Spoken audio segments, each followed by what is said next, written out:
Hello everyone. आज हम चर्चा करेंगे फार्म बिल 2020 पर, जिसको लेकर कि देश में हम देख रहे हैं कि बहुत सारे प्रोटेस्ट चल रहा है। और जैसे कि शिरोमणि अकाली दल की मंत्री हरसिमरत कौर ने भी इस्तीफ़ा दे दिया है। तो हम जानेंगे कि आखिर इस बिल में ऐसा क्या है, इस बिल को इतना क्यों विरोध किया जा रहा है। तो आइए शुरू करते हैं। Farm bill 2020। तो सबसे पहले हम जानेंगे कि ये 3 बिल है क्या। तो ये 3 बिल जो है, जो हमारे पास है, पहला पहला जो है the farmer produce trade and commerce promotion and facilitation bill 2020। Second है the farmers empowerment and protection agreement on price assurance and farm service bill 2020। और थर्ड जो है हमारे पास, वो है the essential commodities amendment bill 2020। तो इन तीनों बिल को जानने से पहले हमको सबसे पहले दो इम्पॉर्टेंट टर्म्स को जानना ज़रूरी है। पहला जो इम्पॉर्टेंट टर्म है वो है एपीएमसी और दूसरा है एमएसपी। तो एपीएमसी क्या है, पहले हम इसका डिस्कशन करते हैं। जानते हैं कि एपीएमसी क्या है। एपीएमसी जो है एक एग्रीकल्चरल प्रोड्यूस मार्केट कमिटी है, is a marketing board established by a state government in India। ये स्टेट गवर्नमेंट के द्वारा established हुआ है, 1965 में ये आया था। और जो है ये फार्मर्स के लिए एक एरिया established किया गया था, जिसमें कि फार्मर्स जो है वो अपना प्रोडक्शंस को जा कर के इस एरिया में बेच सकते थे। टोटल नंबर ऑफ एपीएमसी अभी जो कंट्री में अबाउट 2477 एपीएमसी है। This committee is to ensure farmers from exploitation by large retailers। ये कमिटी बैठाया गया था ताकि फार्मर्स को जो है एक्सप्लॉयटेशन ना हो, जो लार्ज रिटेलर्स हैं वो फार्मर्स का एक्सप्लॉइट नहीं कर सके। Each APMC had licensed middle man. और ये एपीएमसी में जो जो खरीद बिक्री का काम करते हैं किसान के साथ, उनको मिडिल मैन कहा जाता है। और ये हर एक मिडिल मैन को जो है गवर्नमेंट के थ्रू लाइसेंस रखना होता है, तभी वो एपीएमसी जो है ये एरिया वो खरीद बिक्री का काम कर सकता है। तो इन हर किसी के पास लाइसेंस होना चाहिए मिडिल मैन के पास। तो मिडिल मैन के पास लाइसेंस होना चाहिए, इसका मतलब आप समझ सकते हैं कि यहाँ पे आ गया फिर गवर्नमेंट का कंट्रोल। अगर मिडिल मैन को लाइसेंस का ज़रूरत है, इसका मतलब है कि गवर्नमेंट का कंट्रोल आ गया, गवर्नमेंट लाइसेंस प्रोवाइड करेगा, तो गवर्नमेंट के देख रेख में सब होगा। तो एपीएमसी में आप कह सकते हैं कि गवर्नमेंट के देख रेख में ये एपीएमसी चलता है। ठीक है, ये तीनों ही बिल बहुत इम्पॉर्टेंट है, इम्पॉर्टेंट टॉपिक्स है अभी सारे एग्ज़ामिनेशंस के लिए। और कहते हैं ये तीनों ही टॉपिक, जैसा कि देख रहे हैं आप कि काफ़ी बड़ा है ये टॉपिक्स। तो ये बहुत ही अच्छे से याद करना होगा, क्योंकि ऑब्जेक्टिव्स में जब भी क्वेश्चंस देंगे तो वो बहुत बड़े बड़े क्वेश्चंस होंगे, तो हो सकता है कि कंफ्यूज हो सकता है स्टूडेंट्स। तो इसको अच्छे से जो है ये याद होने चाहिए कि क्या है। तो हम पहले डिस्कशन करेंगे कि बिल नंबर 1 हमारा क्या है। ठीक है, उससे पहले हमारा जो बिल नंबर 1 डिस्कशन करने से पहले हमारा एक टॉपिक है एमएसपी। अब एमएसपी क्या है? एमएसपी जो है वो आप देख सकते हैं कि एमएसपी है minimal support price. Minimal support price is the price for which an incentive is given to the farmers. MSP जो है मिनिमल सपोर्ट प्राइस है, इस पे जो है इंसेंटिव्स, फार्मर्स को इंसेंटिव्स दिया जाता है। और a price at which government purchases crops from the farmers whatever it is to support farmers. That means, इसका मतलब है कि ये मिनिमल सपोर्ट प्राइस जो है ये गवर्नमेंट की तरफ से फार्मर्स को दिया गया। फार्मर्स का अगर जो है क्रॉप्स जो है, प्रोडक्शन जो है वो नहीं बिका, तो कम से कम मिनिमल सपोर्ट प्राइस पे जो गवर्नमेंट जो है वो ख़रीद लेंगे फार्मर से। ठीक है, ये इसलिए है कि फार्मर्स को सपोर्ट दिया जा सके। ठीक है, फार्मर्स को लॉस ना हो। अब हम डिस्कस करेंगे कि बिल नंबर 1 क्या कहता है। तो बिल नंबर 1 है the farmers produce trade and commerce promotion and facilitation bill 2020। Promotion and facilitation bill 2020। इस बिल में क्या है? इस बिल में है कि it provides farmer barrier free intra and inter state trade of farm production. ये बिल जो है ये फार्मर्स को बैरियर फ्री कर देता है कि आप कहीं पे भी अपना प्रोडक्शन को जा कर के बेच सकते हैं। तो ये तो आप जैसा कि जानते हैं कि पहले से ही फार्मर्स के पास ये है कि फार्मर कहीं पे भी जा कर के अपना जो है क्रॉप्स को बेच सकते हैं, कोई रिस्ट्रिक्शंस नहीं है। हाँ, रिस्ट्रिक्शंस है तो मिडिल मैन पे रिस्ट्रिक्शंस है, मिडिल मैन जो है उस पर रिस्ट्रिक्शंस है, लेकिन फार्मर्स पे नहीं है। हाँ, यही होता है कि फार्मर्स जो है वो अपना कहीं पे भी ले जाएं क्रॉप्स, तो उनको अपने ट्रांसपोर्टिंग का जो कॉस्ट है उनको खुद ही देना पड़ता है।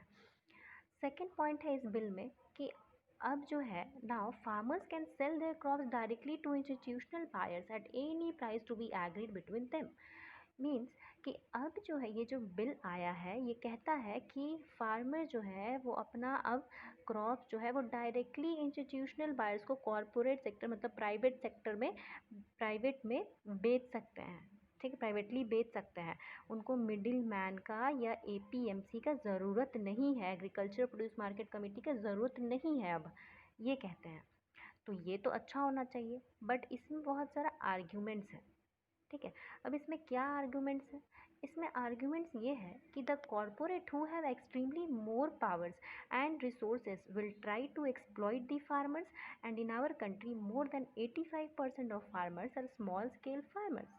तो आर्ग्यूमेंट यहाँ पे सबसे बड़ा मुद्दा ये है कि जो कॉरपोरेट्स हैं वो काफ़ी पावरफुल होंगे, वो काफ़ी पावरफुल होंगे, उनके पास काफ़ी रिसोर्सेस होगा, तो वो फार्मर्स को क्या है कि एक्सप्लॉइट कर सकते हैं। अब यहाँ पे एपीएमसी है नहीं, मार्केट कमेटी है नहीं, और ना ही एमएसपी का बात हो रहा है, मिनिमम सपोर्ट प्राइस का बात हो रहा है। तो फार्मर्स के पास कोई ऑप्शन नहीं बचेगा, फार्मर कहाँ जाएंगे? फिर फार्मर्स जो है, फार्मर के पास कोई ऑप्शन नहीं, वो कॉरपोरेट्स के पास ही जाएंगे। और कॉरपोरेट्स जो है वो उनके पास, क्योंकि वो बहुत पावरफुल है, और हमारे कंट्री में हम जैसे कि जानते हैं कि ज़्यादातर 85% of farmers, about 85% of farmers जो है वो स्मॉल स्केल सेक्टर से जुड़े हुए हैं। स्मॉल स्केल सेक्टर मतलब कि जिनके पास ज़मीन कम होती है तो उनसे जुड़े हुए हैं, तो वो उनका ये जो कॉरपोरेट्स हैं ये क्या करेंगे, उनको एक्सप्लॉइट करने की कोशिश करेंगे, उनसे ज़्यादा उनको कम में जो है प्रोडक्शन वो क्या करेंगे, जैसे कि वो कहेंगे कि हमको आप जो है 2000 में ही बेचिए, तो उनको 2000 में ही बेचना पड़ेगा। मतलब कुछ इस तरीके से हो जाएगा। जैसे कि फॉर एग्ज़ाम्पल कि अगर वो स्टॉक जमा कर लेते हैं, ये कॉरपोरेट्स जो है वो बहुत सारा स्टॉक्स जमा कर लेते हैं ग्रेन्स का, और फिर उनके पास काफ़ी स्टॉक्स हो जाएगा, तो जब फार्मर्स उनके पास बेचने आएंगे तो वो कह सकते हैं कि हमारे पास पहले से ही पड़ा है, आपको बेचना है तो 1600 में ये क्विंटल में बेचिए, अदरवाइज़ आप जाइए। तो उनको बेचना ही पड़ेगा, उनके पास कोई ऑप्शन नहीं है अब, क्योंकि एमएसपी और एपीएमसी का अब कोई जो है हटाया जा रहा है इसे, तो यहाँ पे कोई ऑप्शन नहीं बचता है फार्मर के पास। तो ये है बिल नंबर 1। और यहाँ पे स्टेट्स के लिए, स्टेट्स क्यों इस मुद्दे को काफ़ी उठा रहे हैं, क्योंकि यहाँ पे कोई एक स्टेट्स में बहुत सारे, जैसे कोई भी स्टेट में जहाँ पे भी एपीएमसी है तो वहाँ पे बहुत सारे वर्कर्स जो है उसमें काम करते हैं, अपना काम करते हैं, तो इस मंडीज़ में काम करते हैं तो उनको जॉब मिलता है। और फिर अगर ये एपीएमसीज हटने लगेगा तो उनका जॉब भी छीनेगा। साथ ही जो है गवर्नमेंट, स्टेट गवर्नमेंट काफ़ी टैक्सेस भी कलेक्ट करती है ये मंडीज़ से, तो ये टैक्सेस भी ख़त्म होने लगेगा जब एपीएमसी ख़त्म होगा। तो ये भी बहुत इम्पॉर्टेंट पॉइंट्स हैं। आप कोई जैसे कि आप ये पॉइंट्स को लिख भी सकते हैं, अगर आपको ये इम्पॉर्टेंट लगे तो आपको काम आ सकता है एग्ज़ाम्स में। बिल नंबर 2 है कि the farmers empowerment and protection agreement on price assurance and farm service bill 2020। There will be no MSP और कंट्रोल प्राइसेस। तो बिल नंबर 2 कहता है कि फार्मर्स का एम्पावरमेंट एंड प्रोटेक्शन की बात करता है, एम्पावरमेंट एंड प्रोटेक्शंस का बात करता है कि यहाँ पे जो है फार्मर्स जो है अब कहीं पे भी उनको वो अपना जो है क्रॉप्स को सेल कर सकते हैं, इंटर और इंट्रा। तो उनको यहाँ पे एम्पावरमेंट का बात कर रहा है, यहाँ पे बात किया जा रहा है इनको कि उनको कोई भी कंट्रोल में नहीं रखा जा रहा है। ठीक है, बिल नंबर 3 का हम बात करेंगे, the essential commodities amendment bill. Essential commodities amendment bill 2020 ये कहता है कि it will allow the agents to stock food articles freely without prosecuting for hoardings. ये कहता है कि it will allow the agents to stock, कहता है कि ये जो कॉरपोरेट सेक्टर है, जो प्राइवेट खरीदेंगे ये जो क्रॉप्स को, प्रोडक्शंस को फार्मर से, वो कितना भी फूड्स को जमा कर सकते हैं, फूड ग्रेन्स को जमा कर सकते हैं, अपना स्टॉक्स इकट्ठा कर सकते हैं। ठीक है, तो ये अगर ये स्टॉक इकट्ठा करेंगे तो इससे क्या होगा, इससे यही होगा कि अगर ये पहले ही स्टॉक इकट्ठा कर लेंगे, मान लीजिए कि इस साल अगर वो स्टॉक इकट्ठा कर लेते हैं, बहुत सारा ग्रेन्स, गेहूँ बहुत सारा इकट्ठा कर लिए, तो नेक्स्ट ईयर जब किसान इनके पास गेहूँ बेचने आएगा तो ये कहेंगे कि हमारे पास पहले से है, आप जो है इसको कम दाम में दीजिए, देना है तो दीजिए, और किसान को मजबूरन देना पड़ेगा क्योंकि अब जो है उनके पास कोई ऑप्शन नहीं बचेगा। तो बिल नंबर 3 को लेकर के ये आर्ग्यूमेंट्स चल रहा है कि if there will be unlimited stocking it can lead to increase artificial prices और low prices which can affect the farmers. तो अब हम जो है इसके डिमेरिट्स के बारे में बात करेंगे कि क्या पॉइंट्स है जिसको कि सुधार करना चाहिए। तो इसका डिमेरिट्स हम बात करते हैं, जैसे कि एपीएमसी और मंडीज़ को जो है इम्प्रूव करना चाहिए था, ना कर कि इसको रिमूव करना चाहिए था। एपीएमसी और मंडीज़ का नंबर को इंक्रीज़ करना चाहिए था और जगह जगह इसको खोलना चाहिए था, जिससे कि और जो है फ़ायदा होता फार्मर्स को।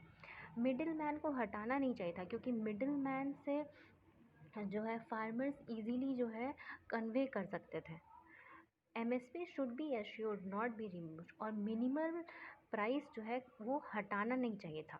मिनिमल प्राइस अगर एश्योर्ड रहता तो गवर्नमेंट का उसमें जो है हस्तक्षेप रहता तो फार्मर्स का बहुत फ़ायदा होता। लेकिन एमएसपी हटने से क्या होगा कि फार्मर्स के पास कोई ऑप्शन नहीं बचेगा। और last but not least, agriculture sector must be connected from government. तो एग्रीकल्चर, वही बात कि एग्रीकल्चर जो है वो मस्ट बी कनेक्टेड होना चाहिए गवर्नमेंट से। I hope you all like the video. It will help you very much. So thank you for everyone for watching my channel. If you like my efforts, so please like and subscribe my channel. Thank you again.